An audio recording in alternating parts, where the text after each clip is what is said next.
like this.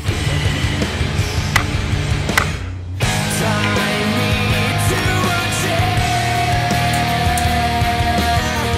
subconsciously surrendering. I wanted to start off by thanking a lot of my longtime subscribers for following me through all this, and them understanding that I don't do this for popularity.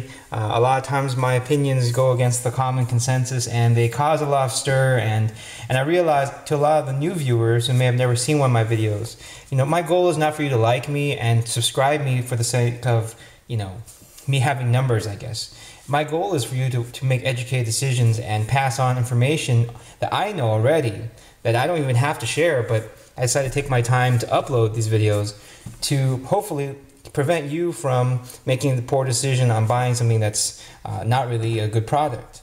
So for all those people that have followed me, I'm not assuming that you guys like me or anything, but I do appreciate you guys watching, and that is where today we have this 4.7's light.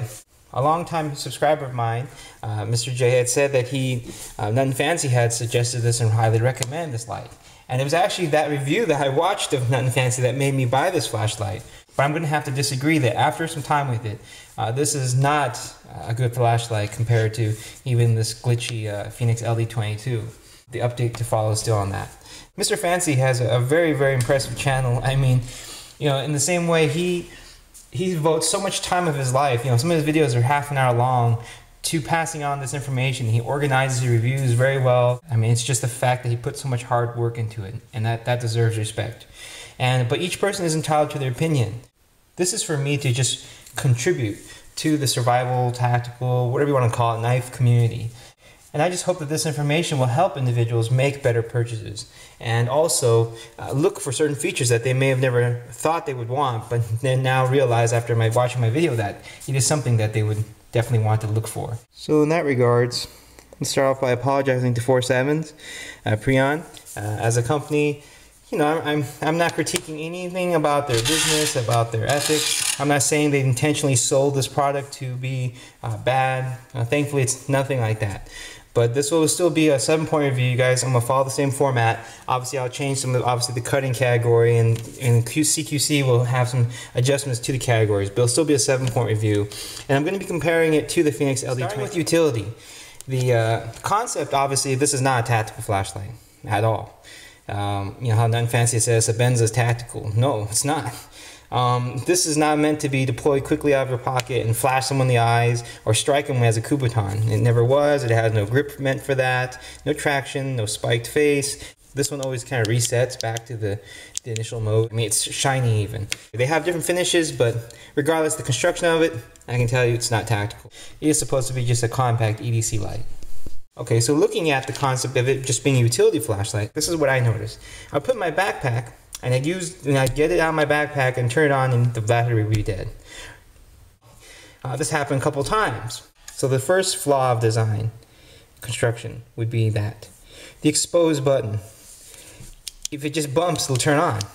This has happened when it's in my pocket. You don't mean to turn on, but because it is exposed, it can get bumped, especially if it's in your pack. In contrast, see, this has a sunken in button. Now this one, some of them have them all the way around the kind of like little raised portion to prevent you from hitting it, and those are kind of difficult. You have to kind of push down into it. This one does have those nice little cutouts, which I do like. This doesn't have that. That is actually really important, and I'm almost certain that if you put this in your backpack and you are moving around and stuff, and there's other things next to it, if it bumps the button, you'll end up with a dead battery, and the only way to prevent that is to unscrew it. So it's just kind of silly.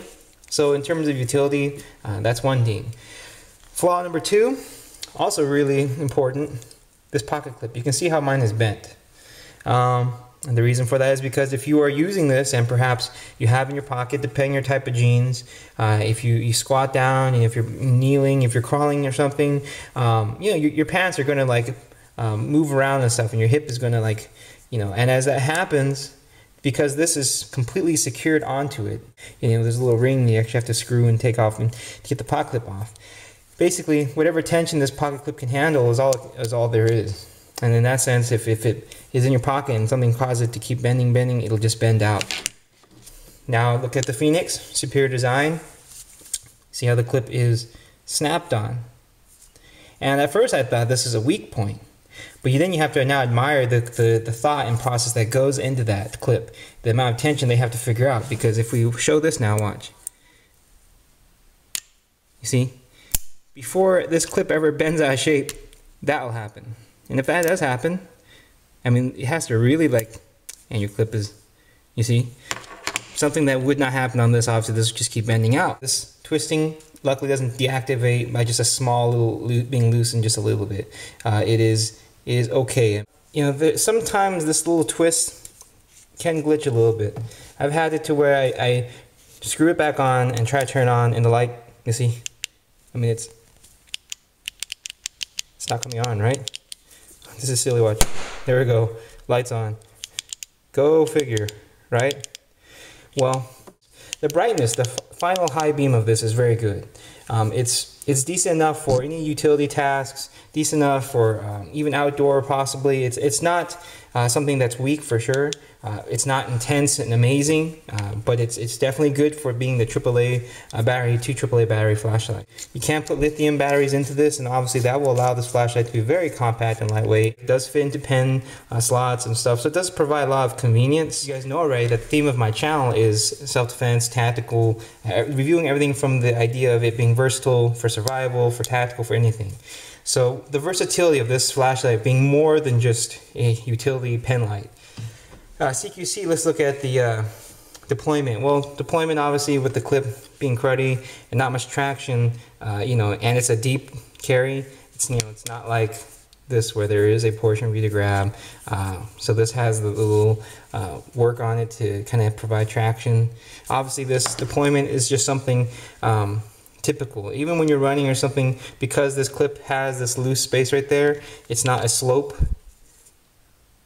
Kind of similar to what people complain about on a DPX. It has a folder, you know, that space, you know, if this was ripples or if there were 2 or 3 notches, then it prevent it from moving around at that like that. So in terms of like if you were to run or survive or fight, this could fall out of your pocket. Has this fallen in my pocket? Yes. The overall size of it and the clip, it just sometimes slides out, gets pushed out while you're sitting, maybe perhaps while you're driving. This one, again, it's a weakness in that sense. Because you can't start on a high mode, and I would say the high mode is not really effective enough for blinding somebody. It's average. It's not really that effective for using a light as like a long distance, you know, weapon, I guess you could say. The button itself also makes a noise. There's no way to silently activate it. So you're always gonna give away if you're hiding, you're just gonna give away all the time where you are.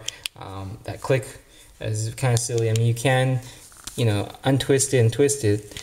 Each time you twist it, it will change the intensity mode, because that is like for the wiring as if you were pushing the button. So that's kind of funny, and it resets. So eventually, if you wait too long, you'll be back at the low mode. Let's say you do have just this pen light, and you know someone mysterious is walking up to you and it's dark, and you know you don't want them to get close to you, and you shine this in their eyes. You know, it's just kind of tough because you'd have to pull it out, click it twice, and maybe 3 times to just get it to go, and it's just kind of like quite ineffective. So it would be nice. I mean, I don't feel there's any reason why not to have a utility light be able to operate automatically into a high beam mode. If they had switched that to where it always stays on the mode you left it on, or like the mode prior, so that you could set it always to start, you know, you could like kind of just click, click, click, and then leave it 1 click before the high beam. It's a missed opportunity. The size of it's fine, but it has no pronged face. It has no, obviously, tactical features for grip and traction. Well, obviously not very effective.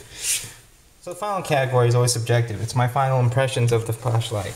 For me, I don't really like it. I use it in the shop. You know, I'll use it for, obviously just because, you know, I don't want this heavier flashlight maybe around or something. And this will be fine at home next to a bedstand. But is it my preferred choice? If I could have this flashlight be AAA and more lightweight but formed like this, I would definitely pick that. Because, you know, this has so many missed opportunities, but it could be so much better. What I like most about it is the compactness, the lightness, the slim profile. All I wish was that those features would be fixed. And I hope that perhaps 4.7s will consider it. And this review is meant to hopefully provide some insight into when they design this. Because regardless, if they don't want to overhaul it and honestly turn it into something more tactical, I can understand that. But it should still have a better clip, perhaps a more logical button. It could be more versatile. You know, go beyond just being a flashlight that's in the pen shape. And that would make it more interesting, more unique, and superior. I think it bring it into another level. So unfortunately, I can't give this flashlight much of a recommendation because it is very simplistic, just straightforward, nothing much to it, and not very much fun. So, thank you.